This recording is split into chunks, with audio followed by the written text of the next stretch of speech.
الشيطان الرجيم بسم الله الرحمن الرحيم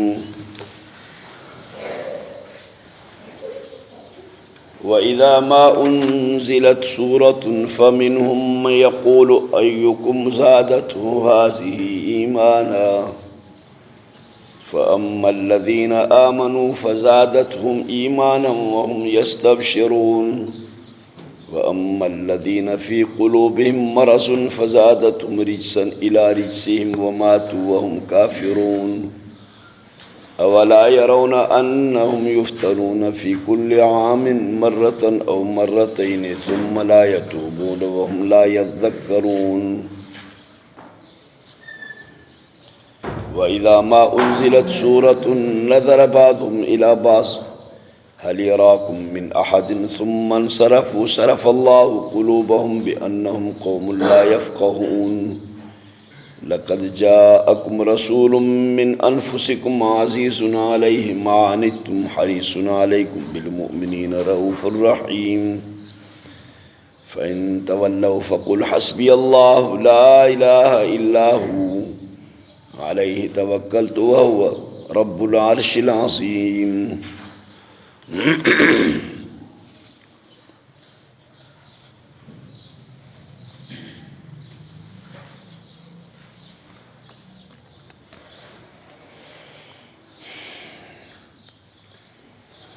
آخر میں سورت جے آخر میں وری بے منافقن جو تذکرو آ چھو تو انہن مسلمانن کے زبانی وڈا ڈمپ ڈنا ہا ऐं पंहिंजी सॼी ज़िंदगी ॼण नाफ़रमानी वारी गुज़ारियऊं, नेकी जे कमनि में साथ न ॾिनऊं। ख़ुसूसन जंग तबूक वारे मौक़े ते 80-90 माण्हू कुफ़ार इहे पोइते रहियल हुया मदीने में ऐं मदीने जे इर्द गिर्द। थोरा के 2-3 माण्हू हलिया हासे बि जासूसी जे नियत सां ऐं मुसलमाननि खे रस्ते में टोकण ऐं तंग करण जी नियत सां। ऐं पोइ उन्हनि पंहिंजो उहो कुफ़र ऐं निफ़ाक़ वारो किरदार बि पे अदा कयो, हता कि रसूल पाक सल्लल्लाहु अलैहि वसल्लम खे हिकिड़े घाटीअ तां हिकिड़े जबल तां किराइण जी कोशिश बि कयऊं। अल्लाह ताला आख़िर सूरत में बि वरी उन्हनि जे निफ़ाक़ वारे किरदार खे थो बयानु करे त जॾहिं बि का सूरत लहंदी आहे न ऐं पैगम्बर साईं जन पोइ वरी उहा सूरत वहीअ जे खुली पवण खां पोइ वरी जमात खे संगत खे पढ़ी ॿुधाईंदा आहिनि त उन वक़्त में बि हिन जूं टोकूं शुरू थी वेंदियूं आहिनि। कंहिं ईमान वारे खे इस्तेज़ा ऐं तमस्खुर जे तरीक़े सां चवंदा आहिनि, अबा तव्हांजे ईमान में भला को इज़ाफ़ो आयो छा? हे हाणे वरी सूरत मुहम्मद करीम नई ॿुधाई आहे, तव्हांजे ईमान में को इज़ाफ़ो वग़ैरह आयो या कीअं थियो? ईअं या वरी अहिड़ी तरह सां हिक ॿिए खे इस्तेज़ा ऐं तमस्खुर जे तरीक़े सां चवनि, हिक ॿिए खां पुछा कनि, यार ॾियो भला अहवाल ख़ैर जा, नई सूरत लथी आहे, इन सां तव्हां कहिड़ी पग पाती, तव्हांखे छा थियो, तव्हांजे इल्म में, तव्हांजे मार्फत में, तव्हांजे मालूमात में कुझु इज़ाफ़ो आयो? हो चवनि भाउ असांखे त ख़बर ई कान थी पवे, इहो पढ़ी ॿुधाई 2-3 आयतूं पर असांखे त ख़बर कान पई। ईअं हो बदबख़्त खे चवंदा न आहिनि त नांग उठ ते ॾंगींदो आहे। फारसी वारे हिकिड़ो शेर चयो आहे त 12 कि दर लताफ़त तबाश ख़िलाफ़ नेस्त। बाबा मींहं जे पाणी जे तबियत में थोरी को असल खां वठी ख़राबी आहे। मींहं जो पाणी पाक रहमत वारो बरकत वारो आसमान मां अचे थो ताज़ो ताज़ो, उन जे तबियत में काॾो आई गड़बड़। पर दरबाग लाल रोयद वदर शोर वदर शोर बू मुखस। अखर हिते सना आहिनि ॾाढा। जॾहिं ज़मीन भली हूंदी आहे बाग़ वारी, इन ई मींहं जे पाणीअ सां वॾा गुल गुलाब फुटी ईंदा आहिनि। पर इहो ई मींहं जो पाणी जेकॾहिं कलर ते जो वसंदो त उते छा उभरंदो? क़ुरान ॼण ईअं रहमत वारो मींहुं हाणे इहो जो जॾहिं वसे पियो त अबू बकर उमर उस्मान अलीअ जे दिलि में ऐं सचनि साहबनि जे दिलनि में त नूर मारिफत जा गुल फुटी पिया अचनि। पर हिननि नालाइकनि जी जा दिलि वारी ज़मीन जो कलर वारी ज़मीन ई जंहिंखे कुफर जो कलर निफ़ाक़ जो कलर वठी वियो हो, त हिननि खे इन रहमत वारे मींहं मां कहिड़ो फ़ाइदो मिलंदो। वइज़ा मां उनज़िलत सूरतुनि, जॾहिं बि लाथी वञे थी का सूरत, फमिन पोइ इन्हनि मुनाफ़िकनि मज़ा के उहे जेके चवनि था हिक ॿिए खे था चवनि या वरी मुस्लमाननि खे था चवनि, अय्युकुम ज़ादतु हाज़ी ईमाना, तव्हां मज़ा कहिड़ो आहे जो वधायो आहे उनखे हिन सूरत ईमान में। ईअं पुछा कनि, ठठोल करे, टोक करे। अल्लाह हक़ीक़त जे बुनियाद ते जवाब थो ॾे, फ़अमल लज़ीन आमनू, पोइ पर जन ईमान आंदो आहे न, पका मोमिन, फ़ज़ादतहुम ईमाना। वाक़ई इहे जेके नयूं नयूं सूरतूं लहंदियूं थियूं वञनि मुहम्मद मुस्तफ़ा ते न आयतूं, इहे उन्हनि खे ईमान में अञा बि वधीक मज़बूत कंदा था वञनि ऐं वधाईंदा था वञनि। फ़ज़ादत, पोइ वधायो इन्हनि सूरतुनि हुम इन्हनि मोमिननि खे ईमान में। हुम यस्तबशिरून, इहे ख़ुशि था थियनि त अल्हम्दुलिल्लाह अॼु जेका सूरत लथी आहे उन में हे मसाइल ऐं अहकामात बयानु थियल आहिनि, हे मालूमात उन में आहिनि, अल्लाह जी नई रहमत असांजे मथां वसी पई आहे। अमल लज़ीन फ़ी क़ुलूबि मरज़ुन, पर उहे माण्हू जो उन्हनि जे दिलि जे अंदरि कुफ़र जी बीमारी आहे, शक जी बीमारी आहे, निफ़ाक़ जी बीमारी आहे, हसद साड़ बोज़ जी बीमारी आहे। फ़ज़ादत, पोइ इहा सूरत जेका लथी न, तंहिं त वधायो इन्हनि खे रिजसन इला रिजसेम, पलीती गॾु पलीती इन्हनि जी। इहा सूरत जो लथी त अञा हिननि जो हसद वधियो, हिन जो कुफुर वधियो, हिननि जो साड़ वधियो। मां अॼु बि सूरत हिकिड़ी लथी आहे मोहम्मद करीम ते, ईअं छो त हो बेईमान माण्हू अल्लाह अल्लाह जे रसूल जे फर्मा बरदारनि जी तरक़ीअ ते राज़ी नथो थिए न।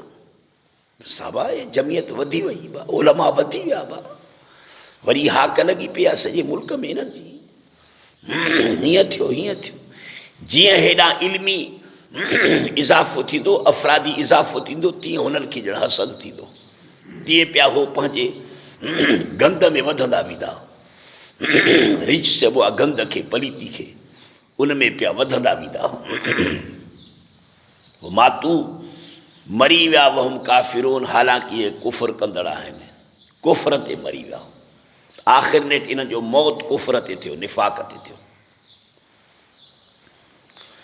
अवला यरौन अन्नहुम युफ्तनून, फरमाए थो त इहे मुनाफ़िक़ हितां बि सबक़ नथा वठनि, जो तक़रीबन सॼे साल में हर वक़्तु हर साल कम अज़ कम इन्हनि खे, इन्हनि मुनाफ़िक़नि खे 2 दफ़ा 3 दफ़ा इन्हनि खे आज़मायो वेंदो आहे, इन्हनि खे आज़माइश में विधो वेंदो आहे। मसलन कॾहिं उन्हनि जे मथां कहत साली थी अचे, कॾहिं उन्हनि जे मथां के आफ़तूं ईंदियूं आहिनि, इहे सभु इन जे लाइ त जीअं मन सुधरनि। कॾहिं आसमानी मुसीबतूं अची वञनि, या कॾहिं पैगम्बर साईं जन मिंबर ते उन्हनि जा नाला बाक़ाइदे खणी बयानु कनि त फिलाणो मुनाफ़िक़ आहे, फिलाणो मुनाफ़िक़ आहे। हिकिड़े दफ़े पैगम्बर साईं मिंबर ते चढ़ी 36 मुनाफ़िक़नि जा नाला वठी करे फरमाइनि त उख़रुज मिनल मस्जिद, कमीना तूं मस्जिद मां निकिर, तूं छा ॼाणी मस्जिद नबवी जे बरकतुनि जे हासिल करण जे लाइ, तूं छा ॼाणी, तूं पैगम्बर जे मजलिस में अचण मां तूं छा ॼाणी।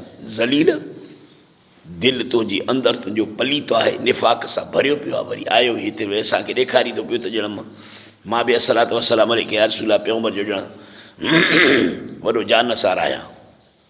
निकिरे थो अहिड़े क़िस्म जा इम्तिहानात इब्तिलाआत इन्हनि जे मथां पेईंदा आहिनि।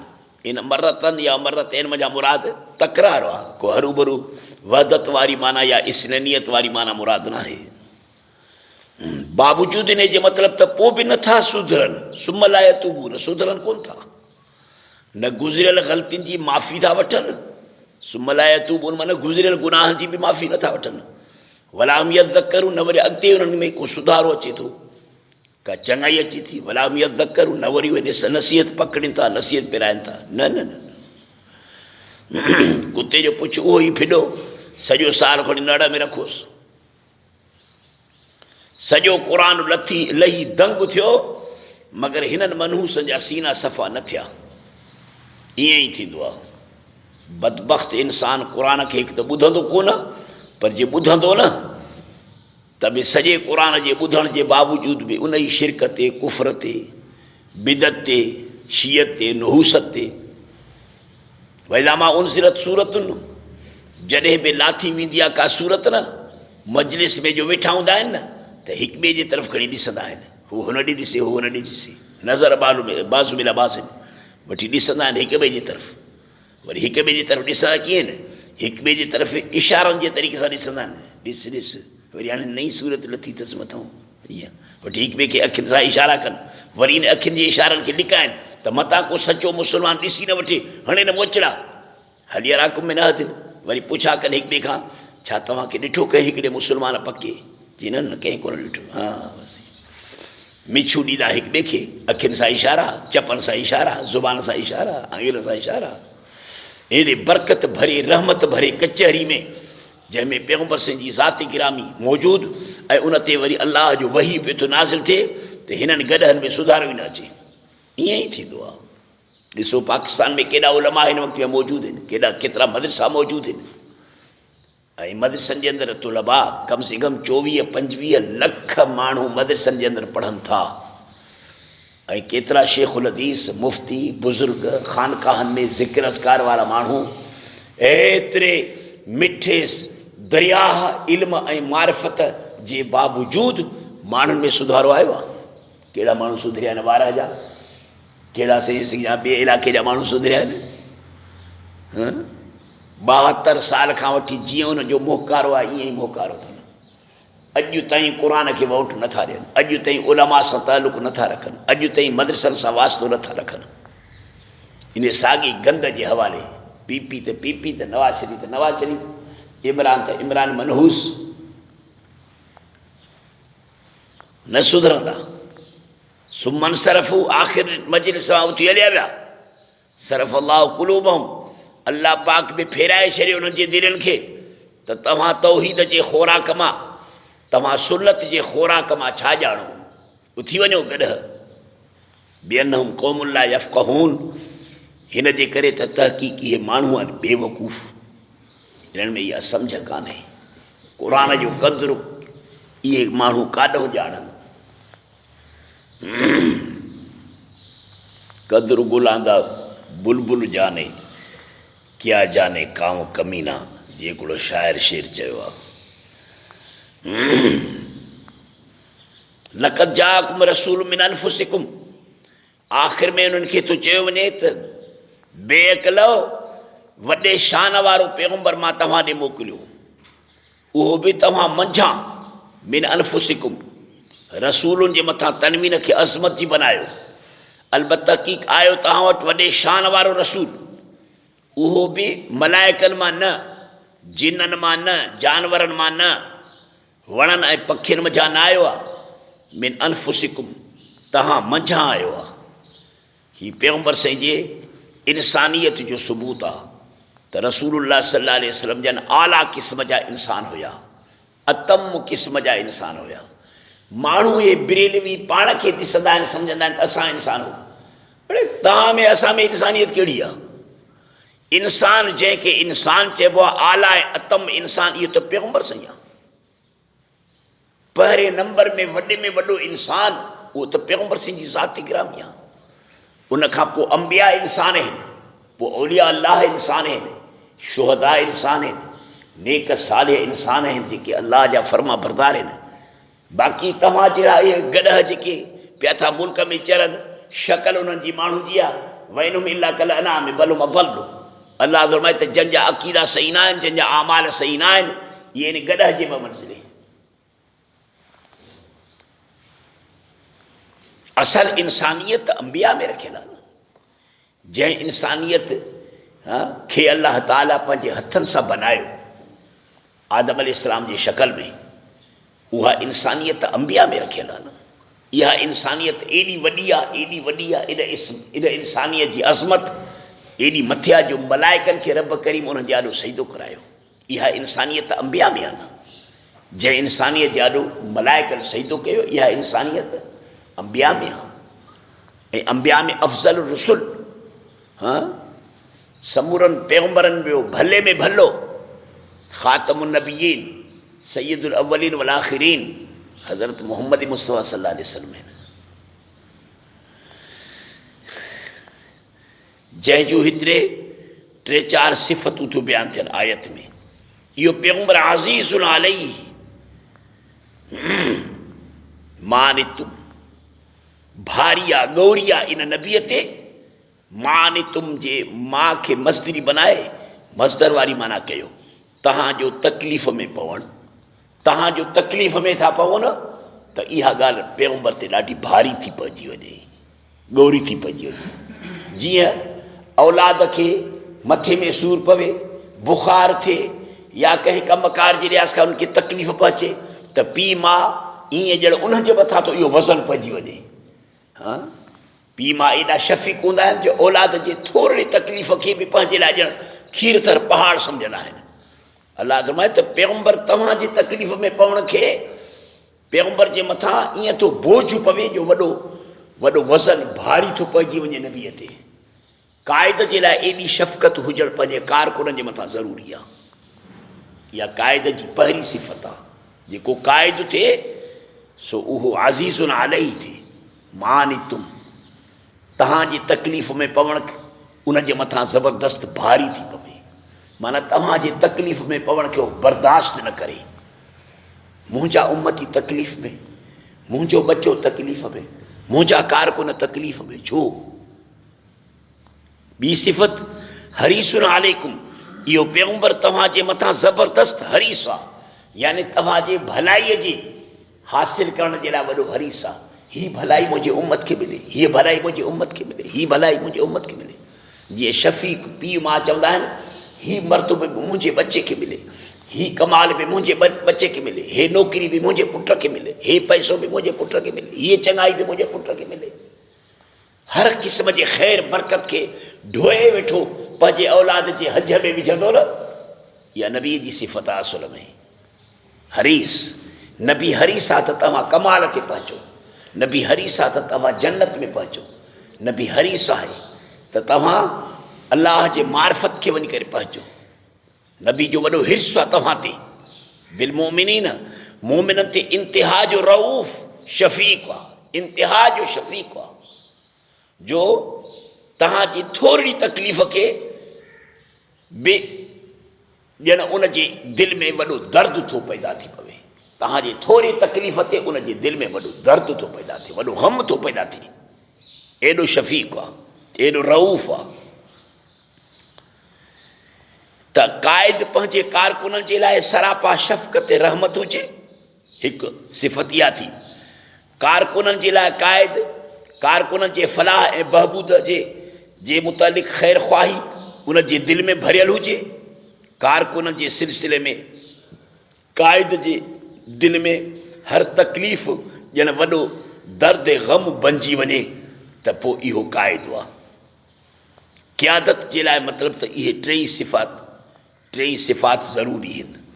पैगंबर साईं जन अज़ीज़ हुया उम्मत ते, हरीस हुया उम्मत ते, रऊफ़ रहीम हुया उम्मत ते।